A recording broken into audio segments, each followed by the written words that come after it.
여러분, 요즘 주위를 한번 둘러보십시오. 참 마음을 둘 만한 것도 없고, 또 사람들이 살아가면서 달려가고 있는데 이 쾌락을 추구하고 재미를 추구하는데 정상적인 수준을 뛰어넘어서, 윤리와 도덕을 뛰어넘어서 참 그렇게 살아가고 있는 것 같습니다.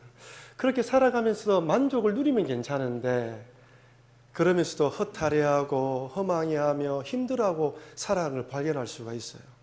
오늘 우리 성도들도 바라보면, 이런 세상을 바라볼 때 내가 믿음을 가지고 있는 것이 바른 믿음인가, 또한 우리의 믿음을 흔드는 일들이 얼마나 많이 있는지 몰라요. 여러분, 그런 믿음을 흔드는 일들을 만났을 때 그것을 뛰어넘고 극복하는 신앙의 수준까지 도달하지 않으면 늘 믿음이 왔다 갔다 할 수밖에 없습니다.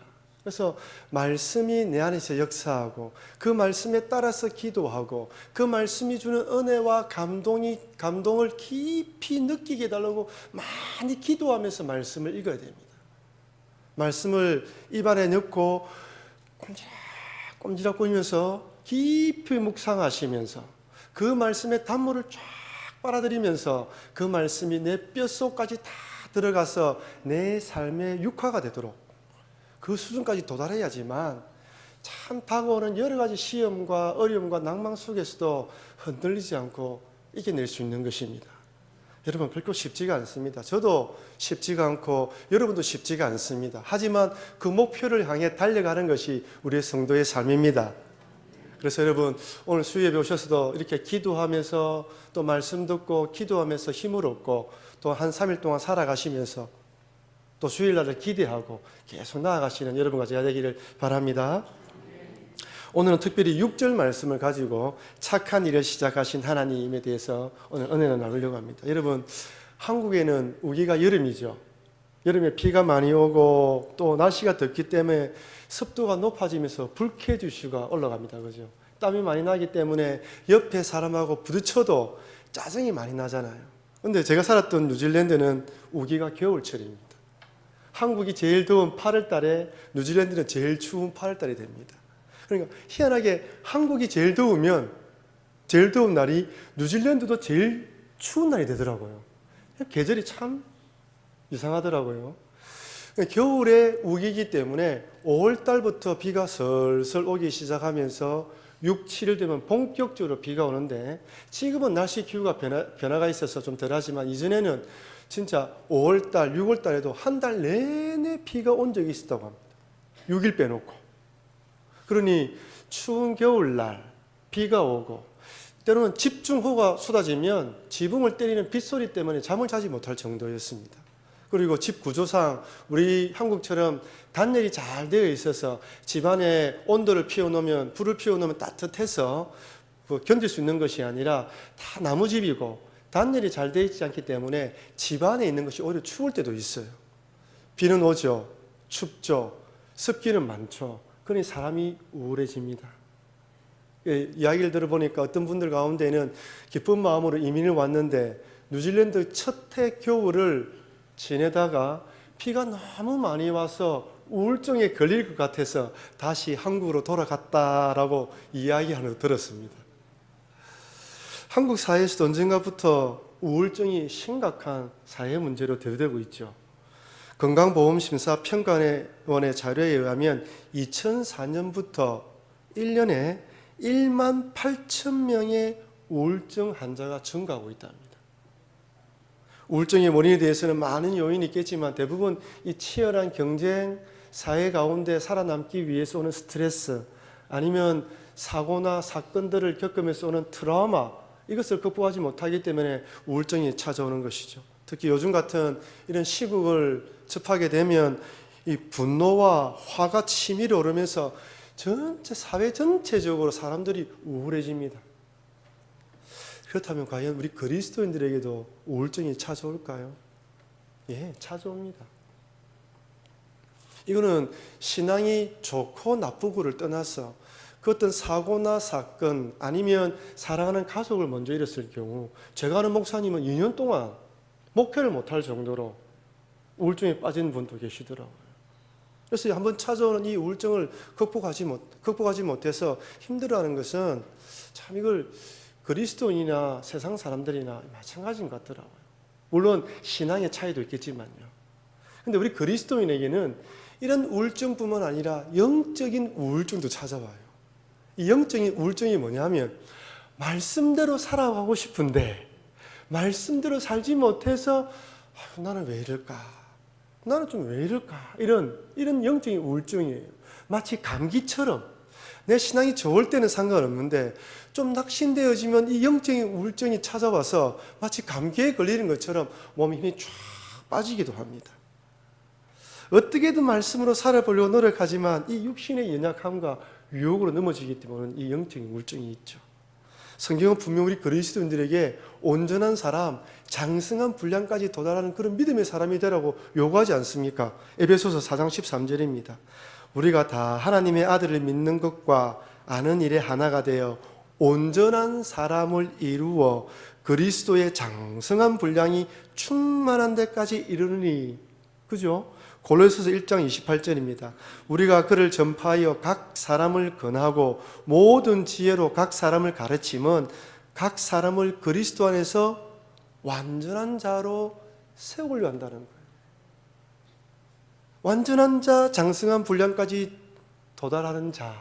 이게 목표인데 이 목표로 살아가는데 쉽지가 않은 거예요. 마음은 소원인데 육신이 따라가지 않아서 넘어질 때가 많이 있다는 것입니다.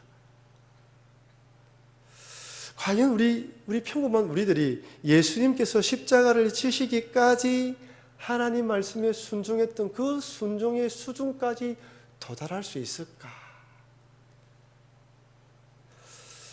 과연 여러분 도달할 수 있을까요? 아마 이 땅에 사는 동안에 100% 도달할 수는 없을 거예요. 그러니까 주님이 원하시는 마음이 뭐냐면 여기를 삶의 목표를 가지고 몸부림을 치면서 살아가는 것을 보기 원하는 것입니다. 하지만 이것을 극복하기 위해서는 장애물을 극복해야 되는데 그 두 가지 장애물을 극복해야 됩니다. 첫 번째가 뭐냐면 나 자신을 복종시키는 자신과의 싸움에서 승리해야 됩니다. 제가 지금 거의 3주 동안 지난주 해가지고 계속 이 부분에 대해서 제가 계속 설명을 하고 있는데요. 지난 주일에도 언급했다시피 신앙생활이란 세상의 기준이나 내 뜻과 내 생각대로 살아가는 것이 아니라 하나님 말씀대로 순종하는 것이지 않습니까? 나는 죽고 예수님 말씀대로 살아가는 거예요. 그래서 사도 바울이 고린도전서 15장 31절에서 형제들아 내가 그리스도 예수 우리 주 안에서 가진 바 너희에 대한 나의 자랑을 두고 단언하노니 나는 날마다 죽노라. 나의 자랑은 내가 죽는 거라는 거예요. 내가 죽을 때만 예수님이 드러나고 내가 죽을 때만 말씀으로 살아갈 수 있고 내가 죽을 때만 세상을 이길 수 있기 때문에 계속 죽는다고 말씀드렸습니다. 그런데 이렇게 살아가는 것이 쉽지 않은 이유가 무엇이냐면 마음은 굴뚝 같은데 날마다 날 죽이고 싶은데 처복종시키고 싶은데 그렇지 않은 이유가 무엇이냐면 나의 신분은 하나님의 백성으로 구원받았지만 아직 이 죄를 좋아하는 육신의 몸을 입고 있기 때문이에요. 마음은 하나님의 말씀에 따라 순종하며 살아가고 싶지만 이 육신이 말을 듣지 않는 거예요. 이 육신이 편한 걸 좋아하고 이 육신이 만나는 걸 좋아하고 이 육신이 죄 짓는 걸 좋아합니다. 내 마음은 그러지고 싶지 않지만은 미워하는 사람에 대해서 시기하고 험담하고 비판하고 비평하는 이 육신이 좋아해요. 저분을 사랑해야 된다는 거 아는데 이 육신이 그 사람 미워하는 걸 이기지 못하는 거예요. 시험에 들면 안 된다는 걸 알지만은 이 육신이 자꾸 나를 끌어내리는 거예요. 그래서 하나님의 말씀에 순종하려는 마음과 하나님의 말씀에 순종하려는 마음과 죄에 익숙해 있는 이 육신과의 충돌이 매번 매 시간 일어납니다. 그러나 이것도 하나님의 말씀대로 살아가려는 자에게 일어나는 것이지 하나님의 말씀대로 살아가려고 하지 않는 자에게는 일어나지 않습니다. 왜? 사단 마귀가 시비 걸 필요가 없죠. 그 사람은 그냥 세상 방법대로 살아가기 때문에 오히려 더 잘 살아가도록 부추기지. 그렇기 때문에 이런 갈등이 없어요. 이런 영적인 우울증이 걸리지 않습니다. 혹시 여러분들이 지금 제가 설교하는 이 내용에 공감하는 분이라면 제 말을 이해하시겠지만 그렇지 않는 분이라면 영적 우울증 같은 걸 찾아오지 않습니다. 마태복음 26장에 보면 예수님께서 십자가를 앞두고 겟세마네 동산에 기도하러 가십니다. 그때 예수님이 베드로와 세베대의 두 아들인 야고보와 요한도 동행하는데 이들을 데려간 이유는 명백합니다. 26장 38절 보십시오. 이에 말씀하시되 내 마음이 심히 고민하여 죽게 되었으니 너희는 여기 머물러 나와 함께 어찌하라고요? 깨어 있으라. 다른 걸 원하는 게 아니었어요. 예수님은 십자가를 앞두고 기도하는 가운데에 제자들이 그냥 옆에 있어 주는 것만으로도, 깨어서 함께 있는 것만으로도, 나의 이 십자가를 두고 있는 고민과 갈등을 모른다 하더라도 그냥 옆에서 같이 있는 것만으로 힘이 되기 때문에 좀 옆에 있어 달라고 데려간 거예요. 저는 예수님의 어떤 연약함들이, 하나님의 아들이었지만 이 예수님의 연약한 모습을 바라보면서 참 우리가 똑같구나. 저도 마찬가지지 않습니까? 옆에 친구가 같이 있으면, 믿음의 동지들이 있으면 듬직하게 같이 갈 수 있기 때문에 그냥 같이 있어주는 것만으로도 괜찮지 않습니까? 그런데 나와 함께 깨어 있으라고 이야기를 했지만 예수님의 제자들은 쏟아지는 잠을 이기지 못했어요. 예수님은 십자가를 지른 것 때문에 땀에 피가 나오는 것 같은 그런 기도를 하고 있음에도 불구하고 제자들은 그건 예수님의 일이고 자기들은 쏟아지는 잠을 극복하지 못하고 잠을 자고 있었습니다. 41절 말씀입니다. 한번 다 같이 한번 읽어볼까요? 시험에 들지 않게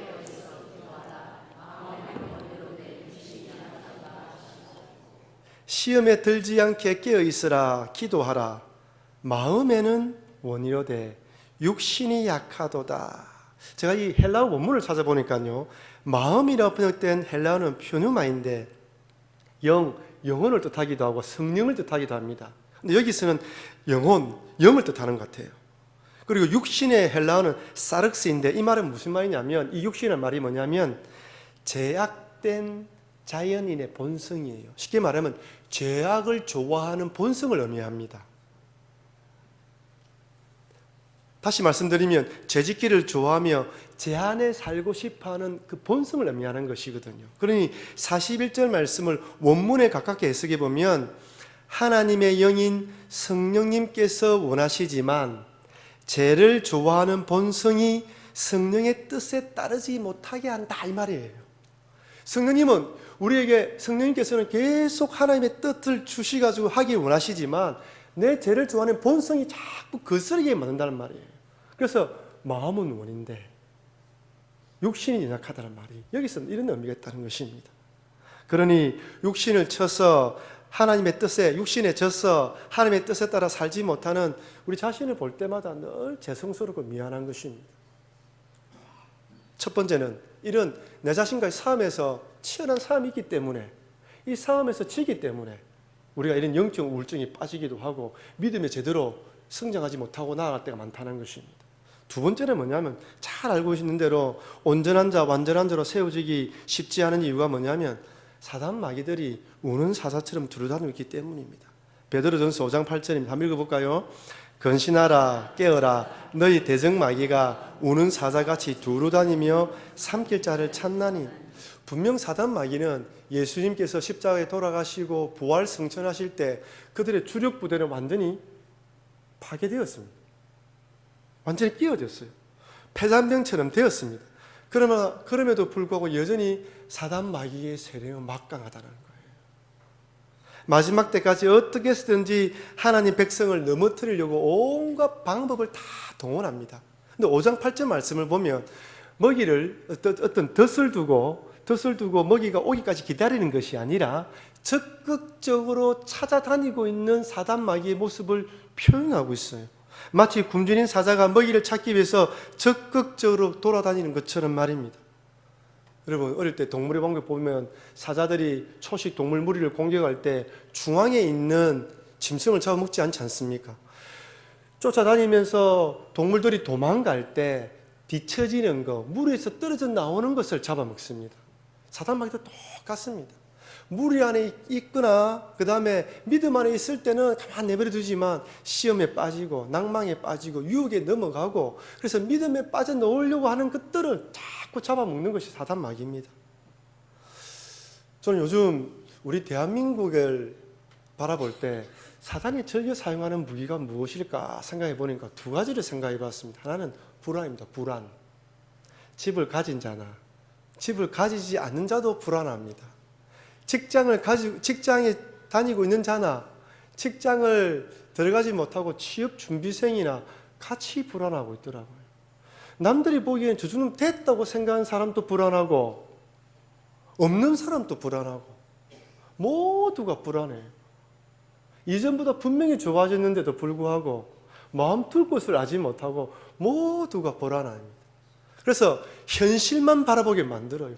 다른 것을 쳐다보지 못하게 만들고 다른 것에 신경을 빼앗기지 못하고 오직 지금 내가 하고 있는 것 더 많이 가지고 채우려는 것에만 목적을 두게 만드는 것 같습니다. 두 번째는 낙심과 실망입니다. 요즘 같은 시국을 접하게 되면 얼마나 많은 사람들이 낭망하고 참 절망에 빠지는지 모릅니다. 어떻게든지 희망과 소망을 가지고 살아가기보다는 자꾸 힘을 잃게 만들어서 처지게 만드는 것 같아요. 그러니 이런 시국을 바라볼 때 어느 누가 열심히 공부하고 자기 경력을 발휘해서 실력대로 들어가지 못하니까 더 낭망하는 것 같습니다. 그렇습니다. 이 땅에 살아가다 보면 내 마음처럼 따라주지 않는 이 육신 때문에 또한 속이 상할 때도 있고 세상 돌아가는 소식을 들을 때마다 낙심이 되고 힘이 빠질 때도 있습니다. 그런데 오늘 본문 6절 말씀을 보면 얼마나 우리에게 소망과 위로가 되는지 몰라요. 우리 다 같이 6절 말씀을 한번 다시 읽어보겠습니다. 너희 속에 착한 일을 시작한 이가 그리스도 예수의 날까지 이루실 줄을 우리가 한번 더 읽어볼까요? 너희 속에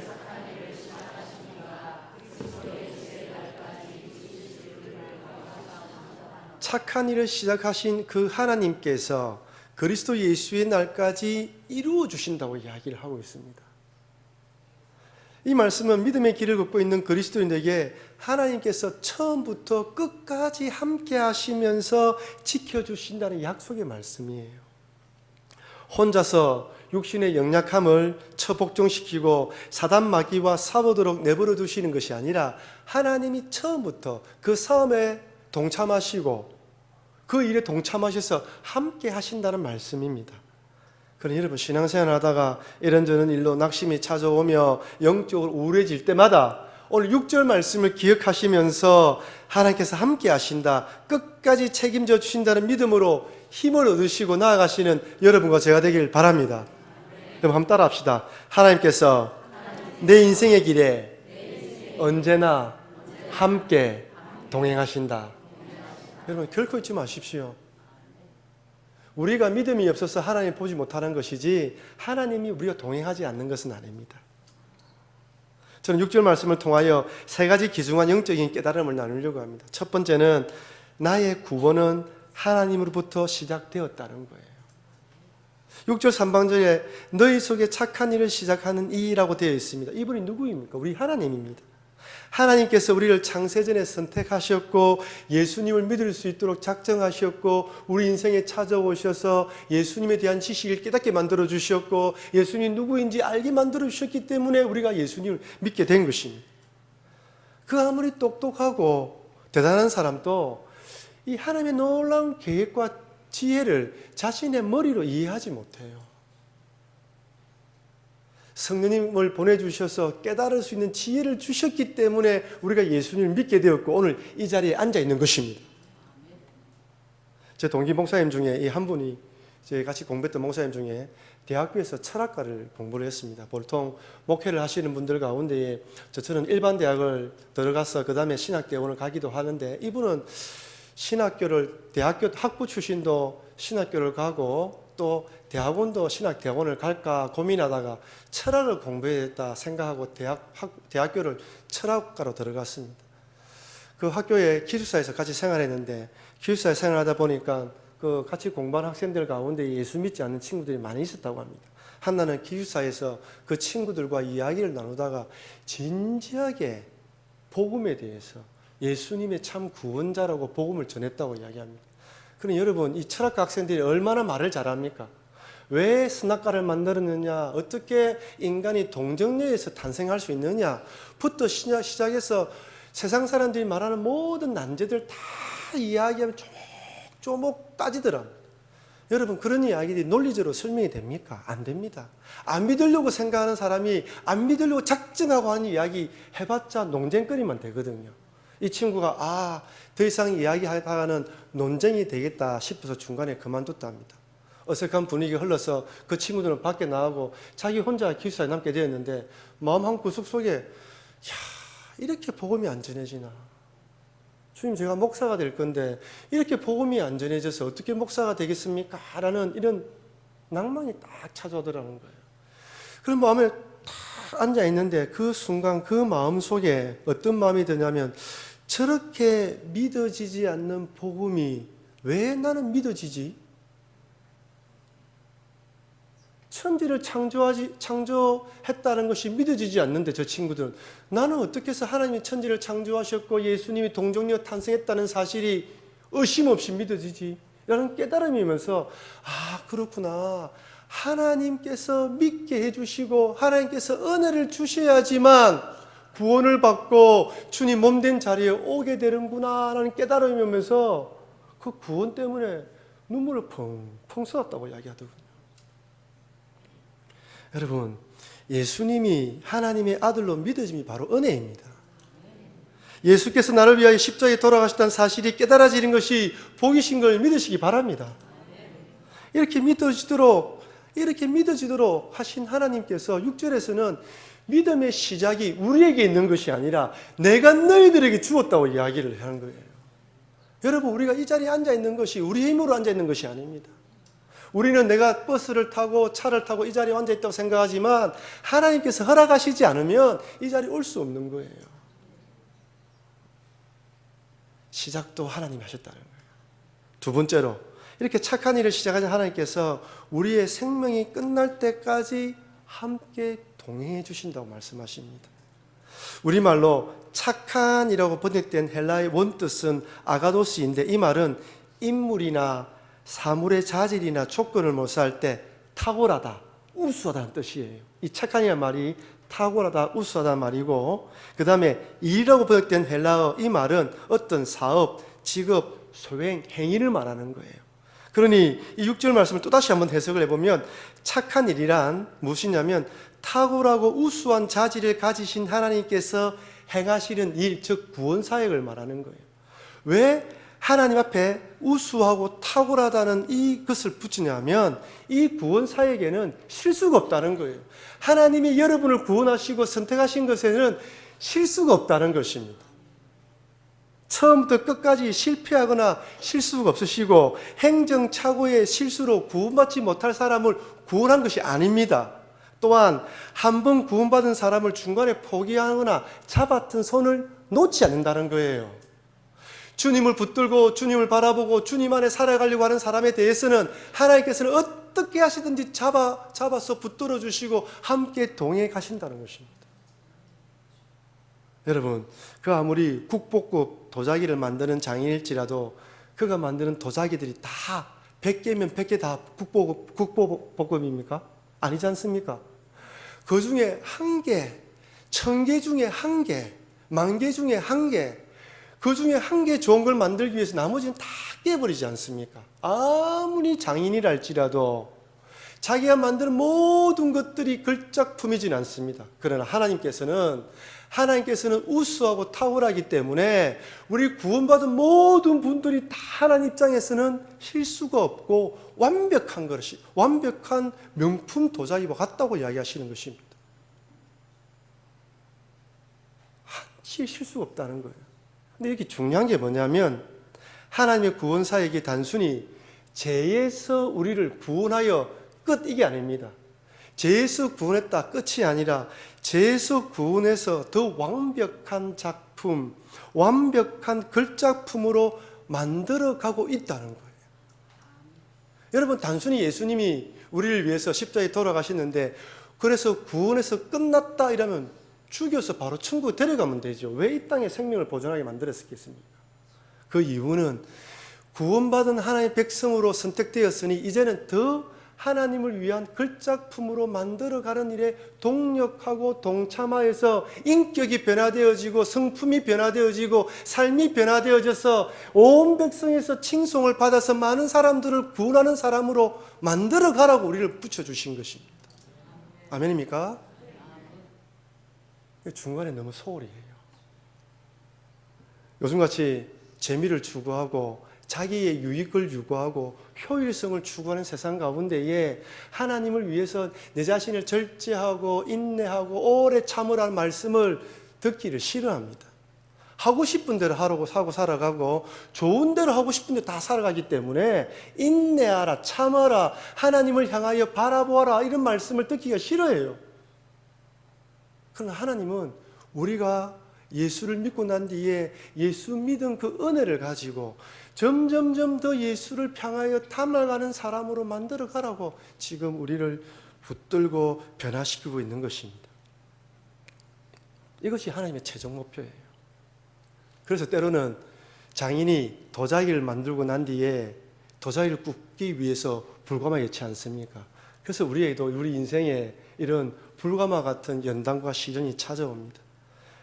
여러분, 보통 불가마가 1000도 이상이 넘는다더라고요. 1000도 이상의 이 도자기를 구워야지만 완벽하고 정말 국보급의 글작품의 도자기가 나옵니다. 우리도 마찬가지입니다. 우리도 그 불가마 속에 들어가서 단련되어져야지만 세상을 이길 수 있는 믿음이 나오고 어떤 어려움이 찾아왔을 때 그것을 이겨나올 수 있는 믿음이 나오는 거예요. 여러분, 훈련받지 않고 연단받지 않으면 신앙이 결코 성장할 수 없습니다. 그런데 제가 도자기 만드는 프로그램 한번 보니까 도자기공이 도자기를 불가마에 넣고 난 뒤에 들어가서 잠을 자지 않더라고요. 이틀이고 3일이고 어떤 건 하루만 굽겠지만 그 도자기가 불가마에 들어가 있는 기간 동안 그 사람들은 밤에도 몇 번이나 나와서 온도가 일정하게 유지되는지 확인할 뿐만 아니라 그 안을 들여다보면서 도자기가 얼마나 잘 구워지고 있는지 지켜보고 모든 관심을 거기에 집중시켜요. 우리 하나님도 마찬가지입니다. 우리 하나님은 우리를 불가마에 넣고 그냥 무성하게 보시는 분이 아니에요. 제가 욥에 대해서 하나님 침묵이란 제목으로 설교할 때도 말씀드렸다시피 하나님께서는 그냥 불가마에 넣고 내버려 두시는 분이 아닙니다. 여러분, 이사야서 43장 1절 2절 말씀입니다. 우리 다 같이 읽어볼까요?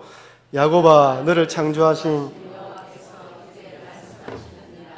이스라엘, 너를 조성하신 자가 이제 말씀하시느니라. 너는 두려워 말라. 내가 너를 구속하였고 내가 너를 지명하여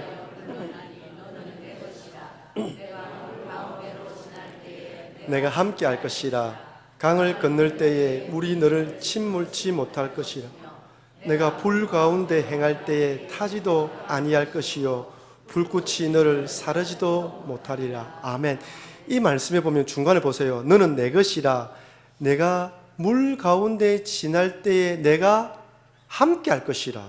강을 건널 때에 물이 너를 침몰치 못할 것이며 내가 불 가운데 행할 때도 타지도 아니할 것이다. 왜? 내가 함께 하기 때문에 이야기합니다. 그러니까 그 불가마 들어갈 때 하나님이 함께 하셔서 우리와 같이 계신다는 거예요. 그러나 신앙의 모든 과정들 속에서 우리 하나님은 동행하십니다. 그러니 여러분, 혹시 신앙생활을 하다가 이런 불가마 같은 연단의 과정이 찾아오면 이 가운데 나 혼자 있는 것이 아니다. 하나님이 함께 하셔서 이겨나가게 하실 것이다. 이런 믿음으로 이겨나가시길 바랍니다.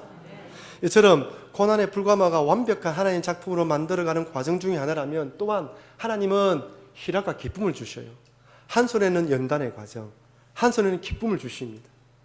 왜냐하면 하나님이 우리를 바라볼 때 연단의 과정을 통과하지 않으면 사람은 겸손해지지 않습니다. 여러분, 주변의 친구들이 아시는 분들 가운데에 돈 많고 잘생겼고 부모님이 잘 나가는 집안 자녀들 치고 겸손한 자녀들 봤습니까? 만약에 그런 사람이 있다면 어떤 큰 인생의 어려움을 경험한 사람일 것입니다. 보통 그런 사람들은 절대 겸손하지 않습니다.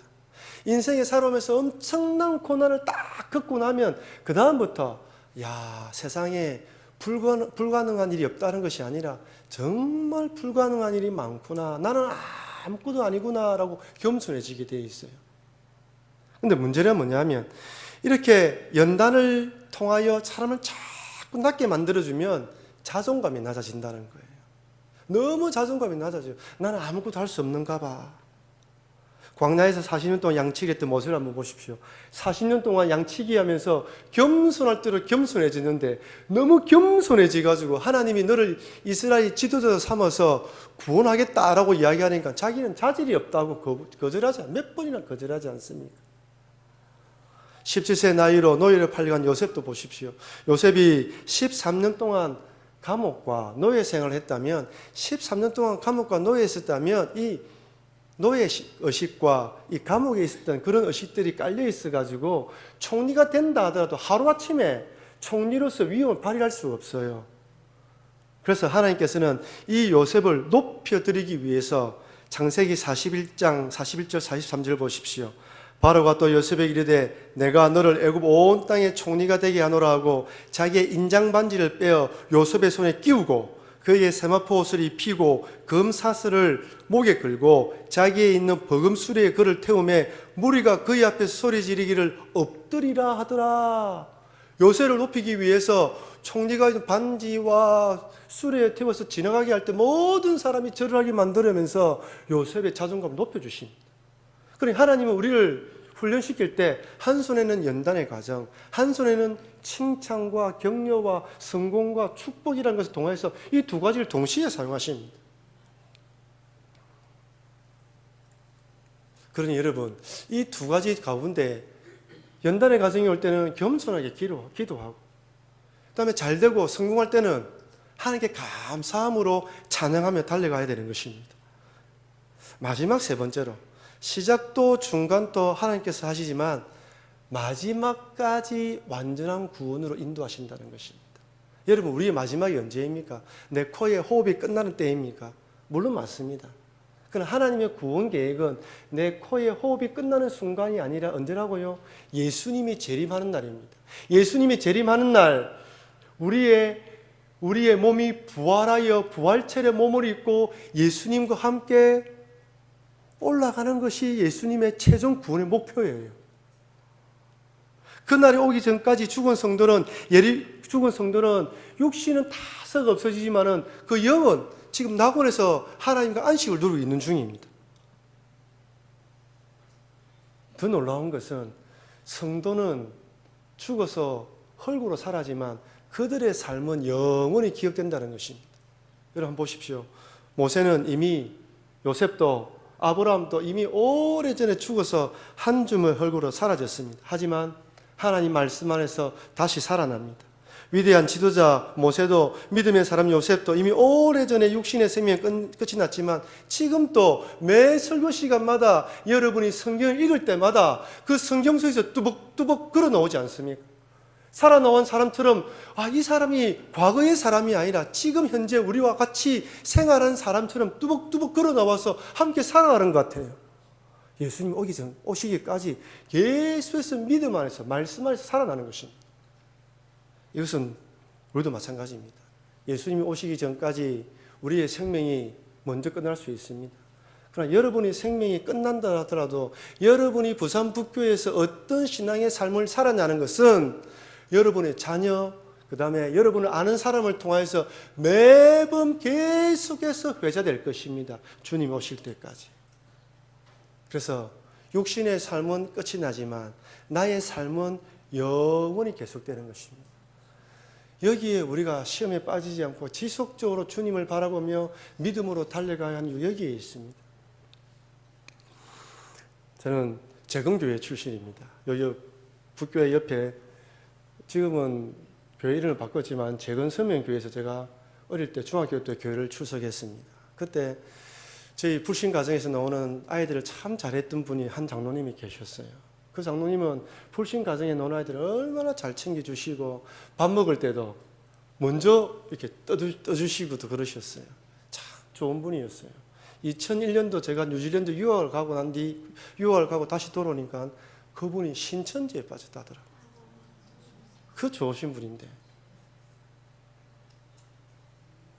교회 와서 자꾸 목사님에 대한 비판하고 성도들을 데리고 가는 거예요. 보다 못한 성도님들이 재직해야 할 때 장로님 그만하세요 라고 말씀하시면서 중지시키자 그 장로님이 교회를 떠났습니다. 마지막 돌아가기 임종이 다 되었을 때 목사님이 찾아서 건면했대요. 장로님 돌아오십시오. 우리가 바라봤던 예수님이 어떤 분입니까? 그래 건면하니까 고개를 딱 돌리고 돌아가셨다고 합니다. 여러분 믿음은 처음 시작 주님이 하시고 같이 달려가지만 끝까지 우리가 달려가야 되는 거예요. 이 믿음을 붙들었는데 한때는 아름다운 믿음이었는데 맨 마지막에 그렇게 믿음이 끝나고 보니까 너무너무 안타까운 것입니다. 여러분 착한 일을 시작하신 주님이 우리를 붙들어 주십니다. 붙들어 주시고 우리를 인도하시면서 믿음의 가정 동행하십니다. 마지막까지 인도해 주실 거예요. 그걸 믿고 붙들고 달려가는 것은 우리의 목입니다. 하나님께서 은혜라는 것은 주님이 주셔서 나를 붙들어 주시는 것이지만 그 붙들어 주시는 주님을 붙잡고 달려가는 것도 다 포함되어 있는 것입니다. 그래서 여러분 착한 일을 시작하신 주님께서 나를 붙들어서 끝까지 달려가게 한다는 것을 잊지 마시고 그 주님 손을 꼭 붙잡으시고 유혹이 많고 혼란하고 혼탁하며 여러 가지 바라볼 데 없는 이 세상 여러분 의지할 데가 있습니까? 믿을 사람이 있습니까? 오직 주님만 바라보시면서 그 주님은 변함이 없으시고 그 주님은 변치 않으시고 그 주님은 배신하지 않으신다는 걸 잊지 마시고 그 주님만 바라보시면서 달려가시는 여러분과 제가 되길 주의 이름으로 축원합니다. 그래서 마지막 날 여러분이 이 땅에 이 교회에서 생명을 다하고 난 뒤 여러분의 자녀들이 우리 교회 후손들이 여러분을 기억할 때 그분은 그런 믿음 가운데 그런 어려운 가운데서도 믿음으로 이겨나갔어 라고 추억하면서 우리 다 같이 그분을 바라보며 달려가자라고 말할 수 있는 그런 존경받는 성도, 존경받는 우리 장로님, 존경받는 근사님, 존경받는 안수집사님 우리 모든 성도님 되시길 주의 이름으로 축원합니다.